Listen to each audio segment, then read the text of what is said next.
The Central Otago High Country is home to one of New Zealand's giant skinks, the Otago skink.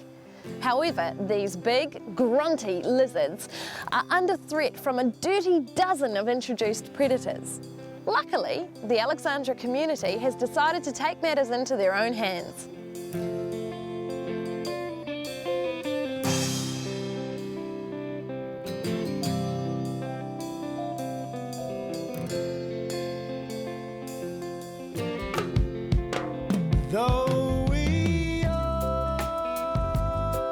Otago skinks are unique only to Otago, and they're big and spectacular. They're about a foot long, they're black, and they've got gold splotches all over them, so they're classic Otago icons, but they're in a lot of peril. So we think they're going to be extinct in the wild if nothing's done to protect them within about 10 years. So they're really going down the gurgler quite quickly. What is it that is causing so much trouble for these skinks? There's two major things. One of them is habitat loss. So they need native vegetation that bear fruit. And the other thing are these introduced predators. These guys just eat vegetation, they don't eat skinks, but they're part of the equation.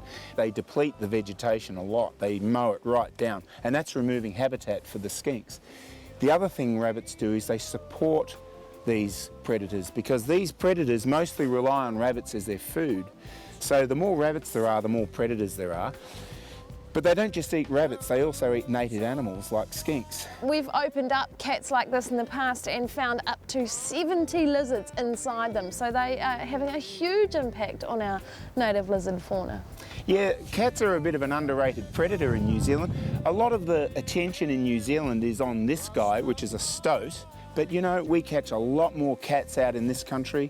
They're very common across a number of habitats in New Zealand, but they're very clever animals, they're very secretive, they're hard to see. The lizards in New Zealand don't hibernate, so it doesn't matter how cold it gets during winter. If the sun comes out, they'll come out onto their rocks very, very slowly because it's so cold, and the predators are out there to get them and they grab them. If you're a cat or a ferret, and this guy's sitting on a rock, it's like a piece of salami. We're doing predator trapping across the whole of this area here, which is the Aldinga Conservation Area. Another one, eh? You create a vacuum when you're controlling predators. So unfortunately in New Zealand, what we need to be doing and what's happening across the country is we need to block that immigration. So hence predator-proof fences and eradication from within. But that's an expensive process and takes a lot of money. Ultimately, we want to build a predator-proof fence and eradicate them from within that fence. We've got 3 in the museum here, so they're really good for the public to come in and see. They learn about the problems that these guys are facing and about the project that we want to do to reintroduce them into the wild.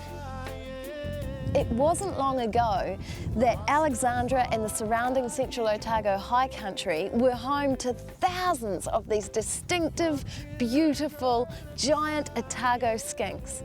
And with a little bit of faith and a lot of hard work from the local community, they might have the chance to roam these golden tussock lands once again. You know we dread, dread, dread, then he dread, dread, dread.